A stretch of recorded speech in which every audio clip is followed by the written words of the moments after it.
November is Pancreatic Cancer Awareness Month, and this type of cancer has one of the lowest 5-year survival rates at around 11%. It's a disease that's impacted some folks here at News on 6. It's taken the lives of several of our friends and loved ones, including Shannon Rousseau's father. In Oklahoma's own Ritual Report, Shannon looks at the research being done in Oklahoma that's now saving lives.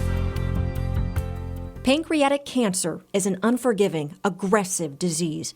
Because the pancreas is so well hidden in the abdomen, finding cancer is difficult and often happens too late.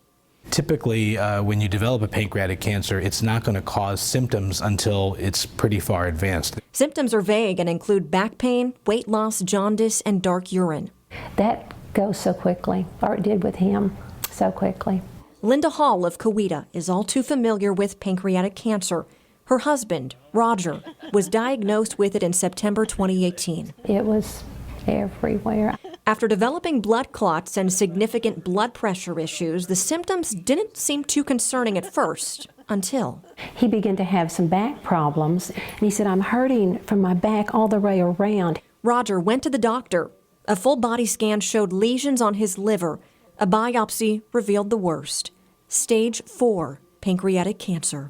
They offered him chemo, but he said he didn't want to take it, and they said, "Well, they'll give you some time," and he said, "Time to suffer more."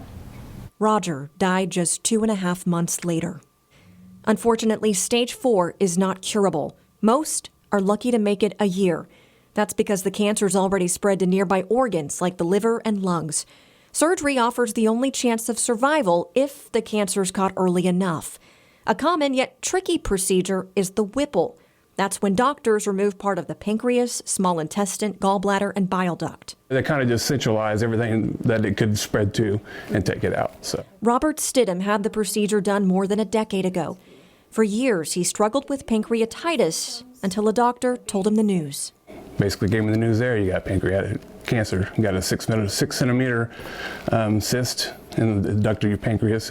Robert was just 31 with a wife and 2-year-old son.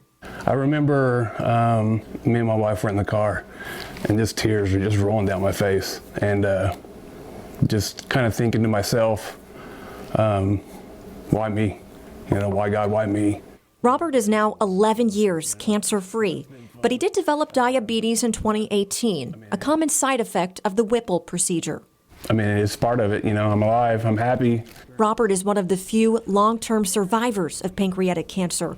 And many wonder why screening isn't more common like it is for breast and colon cancers. One of the problems is that screening, unlike a colonoscopy where they put an endoscope and it's an outpatient procedure, a lot of the screening for pancreatic cancer involves imaging, which can expose you to radiation for a CAT scan, or it can be an MRI scan, which takes a long time in a scanner. Dr. A.J. Jain with OU Health says because the screening is more difficult and because pancreatic cancer isn't as common as lung, breast, or colon cancer, it's unlikely generalized screening will happen anytime soon.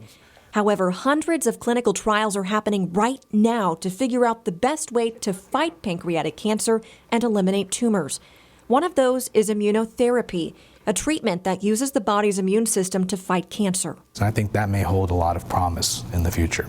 The Stevenson Cancer Center at OU Health is conducting its own research. Investigating whether changing the pH of the tumor, even through acid-blocking agents, may make tumors more vulnerable to killing by chemotherapy. And we're also studying genetic mutations that may be associated with worse outcomes in pancreatic cancer patients. Despite this, pancreatic cancer continues to increase by 1% every year, meaning more people will develop it and eventually die. But the hope is there. The only question now is how long it'll take to get there. Shannon Rousseau, Oklahoma's own News on 6.